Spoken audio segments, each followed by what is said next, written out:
Hi ladies and gentlemen, today is December 3rd, 2016, and I'm a little under the weather like a lot of people are right now, so I'm not going to make a long video. As a matter of fact, I'm going to just say a couple of things and then refer you to the links in the description box below. Number one, as I said in Vivification versus Lassitude, if you haven't seen that video of mine, please go view it. We're not out of the woods yet. The establishment is doing everything it can. You should be seeing that. Attempts of war in between Turkey and Syria, which would bring in NATO and Russia. The fact that Turkey is no longer a secular state, it is an Islamic state, allied with Saudi Arabia against any secular government there in the Middle East.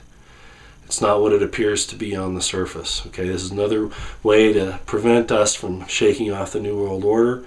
You've got the situation with the voter recount going on, and the fact that, Pennsylvania, they said all the time limit has passed, and yet they're still going along with it. So, when the elite and the establishment want something, it happens regardless of whether it's lawful or not. And also the fact that there are a lot of things that could happen to Donald Trump between now and the inauguration. He's a fighter. He'll keep going, but a lot of things could occur still to prevent that. It's amazing to me that 50% of this country, and that's really what it is if we look at it, we weren't set up to be a democracy. And I will say this isn't a democracy. This isn't majority rules, especially to rule, to do injustices and tyranny to the others. We're supposed to be a Republican form of government, a constitutional republic, and that's why the voting system was set up the way it was. But regardless, this is going to be a bad time, so everybody just buckle up and get ready. I hope Trump makes it into the White House, but I'm not certain at this point that that's going to happen. I know he is. He's confident all the time. But at any rate, I wanted to say that. And then a lot of people have wondered why I haven't commented on the situation in North Dakota with the DAPL protests and all that. And there are reasons, and I'm just going to say a couple things here and then refer you to that below. Number one, I'm very much for decentralization, and the two guys that are now leading the veterans there, Michael A. Wood Jr. and Wesley Clark Jr. Wesley Clark Jr., yes, the son of General Wesley Clark, who was involved in Waco, who bombed Yugoslavia, and who's also said publicly that anybody that disagrees with the United States deserves to be in prison. Okay? Very, very bad. So, at any rate, one of the things that I concern myself with are who leads a situation. And when I was at Bundy Ranch in 2014, I considered that to be decentralized. It was like people just showing up. There may have been some organization on the malicious side, but as far as the types of people that were showing up, they were doing it because spiritually they felt it necessary. That's what we need, decentralization, unless a good government, a good state or county government is standing against the tyranny of the federal government. Then we can ally with something like that in an organizational deal, but I think anything else is dangerous, and probably you can be led down the wrong path, which is why in 2014, and I was criticized for it, I didn't align myself with the Operation American Spring by Colonel Riley. First of all, I thought that the whole thing was very poorly planned for an 06 to be in charge of. It just didn't make any sense to me that it was so poor. And two, there were other people.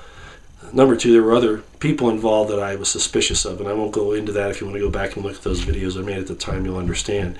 The leadership there, as far as I was concerned, was questionable as to what the real motivations were. Okay, being that said, down below there is the first link is to, well, they're both in Oath Keepers, but the first one is basically about the situation with the DAPL and the whole deal. I disagree with the writer on the fact that it's breaking law to stand up against the law enforcement corruption there and abuse of force. If they should be there at all. I haven't looked at it closely enough to even understand why they would be there when it's on a reservation. That's off limits. But I don't know those details, so I'm passing on it. All I know is that the article is pretty good about the general circumstances, although I would disagree with the reasons not to get involved that the North Dakota Veterans Group is bringing out, but that's an issue for them at this point. The other link that I'd like you to go to is Brandon Smith's article, which is linked below, from Alt Market and Oath Keepers. It's called The Real Reasons Why Another American Civil War is Possible. I agree with him 100% on everything he says there from a military standpoint. I don't know if he has a military background. I've had contact with Brandon in the past, and I plan on again here in the near future.